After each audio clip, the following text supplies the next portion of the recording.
শিবিরকেও মাথায় রাখতে হবে যে ভাই এত খুশি হওয়ার কিছু নাই, দেশে ইসলাম বিজয় হয় নাই। আপনারা দিল্লি উদ্ধার করে ফেলাইছেন, বাংলাদেশ বিজয় করে ফেলছেন, এটা মনে করার কোনো কারণ নাই।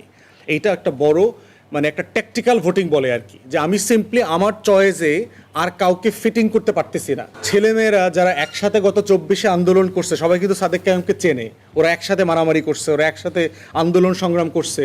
সাডেনলি আপনি এই ছেলেটাকে পাকিস্তানি বলতেছেন, সাধারণ শিক্ষার্থীরা কিন্তু এটা ভালোভাবে নেয় নাই যে কেন আপনি তাকে পাকিস্তানি বানাচ্ছেন কেন।